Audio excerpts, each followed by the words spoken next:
Well, welcome to Guerrilla Discipleship. My name's Kevin Baker, your host. I'm glad you're here. And we're going to finish up this three-part series today on being prepared as disciple makers. And we've been talking about just remembering that God is with us, He's in us, He's using us, He's sent us, that we aren't just out here all on our own. I think sometimes we forget that we are emissaries for the King of Kings, and that He didn't just abandon us, that we are walking in and with His presence. The Bible all throughout the New Testament talks about the Spirit of God dwelling within us and that we are children of the King. It's hard for us sometimes to get that identity, but if we can begin to allow that to be true for us in terms of identity, then it empowers us to see the role that we have as disciple makers, that we are have been called by God to be priests to the world. We are a royal priesthood according to the scriptures. So we see ourselves, the more we can see ourselves as God's children and kids, as God's servants, but servants who have been empowered, servants who are indwelt by the living God. That it's not so much that we carry anything with us. It's not about our importance or our education or knowledge. It's really about the fact that the Spirit of God is with us. Nothing happens in the spiritual realm because of physical power. It's all spiritual power. That's why we prepare well to be out disciple making by praying and by being aware of God's presence in us, around us, and through us. And then last week we were talking about the power of stories, that we want to not just pray for people, but we want to actually get to the place where we can invite them to discover God through looking at His Word, either with us or with others. And we want to be prepared with some stories. I think I gave you 6 or 7 stories that you could make your own. You need to be able to remember them, to tell them accurately, consistently, comfortably, so that others can go, wow, that's an amazing story. Today, what I want to talk about as we end this being prepared is really something that we probably talked about before, or you've heard about before, but I want to talk about it maybe in a slightly different way, and that is your testimony, your story. You see, your story is unique to you, but it is always going to have the fingerprint of God on it. And as we share our story, people can relate to our story and they will have hope because they can see the handprint of God all over us. And so I want to talk with you about a 15-second testimony because, again, we're just introducing people. This is not often sitting down and having long conversations. We're just ready at any moment to answer those who have questions about why we have hope and who it is that we're following and trusting. And so a 15-second testimony allows us and helps us as we prepare to be disciple makers by condensing down what God has been doing in our lives, the transformation that God's bringing in our lives. It's like growing up as a kid. And so when you're walking around with your own children, you don't notice the changes. But if you take them over to your grandparents' house or a friend comes over and hasn't seen your kids in a couple of months, they go, oh my gosh, I can't believe how they've grown. So we often are living with the transformation that God's bringing in our lives on a day-to-day basis. And we don't see it except we're looking back over maybe months or even years. But we need to begin to figure out how to collapse that down into just a few thoughts. So for instance, my life, there was a lot that I could use to describe my life before I gave myself to surrender, to follow Jesus. But there's also a lot of ways I could describe my life today after. But here's a way to put this into a very conversational, it's almost a testimony that people wouldn't realize is a testimony, which again, falls along with us being spiritually obvious without being obnoxious. You're not necessarily going to say to someone, can I tell you my testimony? I mean, you could. Again, there might be an appropriate moment for that. But more often, a 15-second testimony would go something like this. There was a time in my life. Now, that is going to describe what you were like before you started following Jesus. For me, I could say a lot of things. There was a time in my life when I just felt lost and hopeless. There was a time in my life when I felt anxious and inadequate. I could go on and use different words. And so you see, you want to be prepared because whoever you're talking to, there may be aspects of your life prior to Christ that you want to highlight because those will help in that particular conversation. So if you're talking to someone who, for instance, is just struggling with anxiety, then I can genuinely say, boy, there was a time in my life when I was struggling with anxiety. I was having panic attacks. I often couldn't sleep at night. But then I met Jesus, and now my life is so different. I actually sleep so well, and I have a peace that I never thought was possible. You see, just by basically doing that, you're introducing Jesus as a transformative character in your life. You're beginning to help people see that God has the power to help us go from one place to another place, from miserable, hopeless, alone, frightened, lost, anxious, to at peace, courageous, strong, knowing that I'm loved. And so it takes a little bit, but you can craft this in a way. Again, you want to be honest and genuine about your life. My wife's testimony, Michelle's testimony, would be so different from mine. Her life story is so different from mine. And there are going to be people who she will talk to that can relate to her story that wouldn't be able to relate to mine. I'm more the prodigal son. She's the elder brother. She always stayed home, did what was right. But was far from her father in heaven. Just like the elder brother stayed and worked, but had almost resentment towards his father and wouldn't go in and celebrate when the younger brother, the prodigal brother, came home.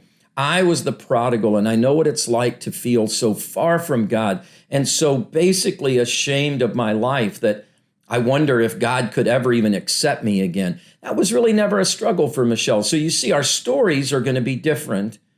And God's going to use us in people's lives differently. So you need to begin, if you want to prepare a 15-second testimony, to just think through what are some of the ways that I would describe my life before I met Christ. And just begin to write down some adjectives that come to your mind. Oh, I was miserable, or doesn't matter. It's your story. So the words are your words. Whatever you would say describes it. Then you would want to think about how is that different today? Now, depending on how long ago it is that you've given your life to Christ, you might say it might be different. You might be saying, wow, I now know that I'm loved and God is helping me with my anxiety. But boy, it's still not gone. But there should be, because Jesus has come to give us new life. In fact, he says, the old is gone, the new has come. There ought to be transformation in our life somehow. I remember just the other day, someone was telling me that 5 years ago, until 5 years ago, and they're an adult, until 5 years ago, they were actively drinking. They were an alcoholic, and then they came to know Christ, and they have not really had a desire for a drink in the last 5 years because of God's cleansing and healing in their heart. Those are dramatic stories. Now, again, your story may not be that dramatic, but there should be some life change that you can point to because God accepts us where we are, but he never leaves us where we are. He's constantly working on giving us new life, new hope, new joy, new victory. And so there's all sorts of ways that God may use your story, but you and I have to be part of the being prepared part is that I've got to be ready to tell my story. And while you think maybe that feels fake to be thinking through this, it's really just being prepared. If someone asked you to tell your story, well, it is your story, but you would probably want to take some time and think through, how do I want to organize my story? How do I want to express what's been happening in my life? And that's all we're doing is saying, get prepared with two things, maybe one or two things that described your life before. Be honest and be as vulnerable as you can. As vulnerable as you think is appropriate for the situation. If you're a guy and you're talking to another guy, you may be a little bit more explicit in your description of your life before Christ than if you were a guy talking to a woman. We're going to tailor this. Or if you're an adult talking to a child or an adolescent, you're going to probably want to describe your life in ways that are appropriate to the context, not that in any way deny the truth, but in ways that are appropriate. I know that in my life, we have 5 beautiful kids, and there have been times where I've shared with my kids what my life was like before. And I've tailored it for 2 reasons. One is at their different ages, I thought, well, I need to help them understand who I was honestly, but I didn't want to say anything that would be inappropriate to them.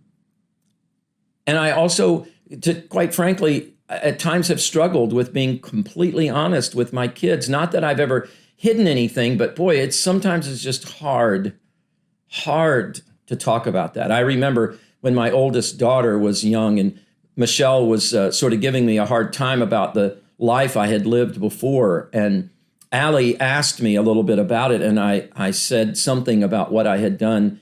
Allie, I drank a lot and I took some drugs. Maybe I said something like that. And she was like, no, Daddy, you would never do that. And I remember how crushed I was. I was crushed that I couldn't tell my daughter that I had never done those things. My wife could say that, but I couldn't. And it's part of the legacy of shame that I have to trust God with. So all of that is to say that we want to be appropriate with how we use these things, contextualize it so that it can be not a distraction. We're not celebrating the goodness of who we used to be. We're helping people to understand there was misery, difficulty, pain in our lives, and Jesus rescued us from that and gave us answers and hope and purpose. It may be that your 15-second testimony would be, I was living sort of drifting and meaningless before I met Jesus, and now I feel like I have a purpose and I understand who I am in a way I never did before. All of that. And then the last thing you can say as you're talking is something like, do you have a story like that? But often when you tell your story, you won't even have to ask a question. They will be interested in knowing, how did you go from anxious and panic attacks to peaceful? How did that happen? And it opens the door for you to simply give an answer to the hope that you have. That is to tell them how you came to know Christ. And that would be good to have that in a succinct story as well. How did you? When did you? And for many of us, it wasn't a dramatic moment, but it was a accumulation of smaller decisions or a moment when we finally realized something about our relationship with God or our lack of it, when we just finally said, God, you can have me. For me, I've said this before, it was in the back of a church building after I had come out of my prodigal years. I had been really trying to get my life back surrendered, or I didn't know what it was. I was scared really to give my whole self to Jesus. I didn't know what that meant. I was afraid of losing control over the decisions of my life. But I remember coming to a place in the back of church one day where I just wrote in my Bible because God was speaking to me. I don't remember what the sermon was, but God was speaking to me in that church. And I said, God, I give you my whole life. I'm scared to death, but I at this moment am surrendering. I think it was August 2nd. I'm surrendering my whole life to you. I'm scared. I don't know what this means, but I'm going to start following you. I'm all in with you. That was kind of my heart. And so that was when, two weeks after that, I remember realizing that I had begun to experience a joy and a peace that I'd never experienced before. It was as if all of a sudden, all the burdens of living my life, of trying to figure out how to be in control of everything and making sure that I was doing everything right, it was as if I just transferred that burden, the burden of my life, over to God and said, God, I'll just do what you ask me to, and I'll follow you. And man, what a peaceful thing. So there's some way for you, I think, to talk about how did you go from not trusting God with your whole life to trusting God, whether it was a moment, a season, a series of events. It doesn't matter, because your story is your story, And as I said, every one of our stories is unique, but every one of our stories will have the fingerprint of God. And God will use that particular story to help someone else come to know him and begin to walk with him and experience the peace and power and unbelievable joy of his kingdom. So just begin to get ready as you want to be prepared. You want to be ready every moment. This becomes a lifestyle for us. This is just what disciple making is. It's always being ready to share with people what God's doing, looking for opportunities, being bold in the opportunities that present themselves to us, making sure that we have a few biblical stories that we can share just to make sure that people know this isn't about me. This is about the God who changed me. And this God who is in the scriptures is still alive and available today. He's still doing the same kind of life change and transformation in people's lives today as we read about in the scriptures. That gives so much hope to people. And that's really what God's invited us to do, to be distributors of hope, distributors of peace. Isn't that a great joy? Isn't that a great, exciting thing? So thank you for taking a few weeks with me on trying to be prepared as disciple makers. I hope you'll take some time to really get this going in your life, and then it just flows out of you. It just is as natural as breathing is, and God will use you in amazing ways. We never know when an opportunity is going to come, so God is inviting us to be prepared. Thank you again for being a part of Guerrilla Discipleship. Thank you for all that you're doing for the kingdom of God. It's a joy and a pleasure to be in this journey with you. God bless you. We'll see you next week.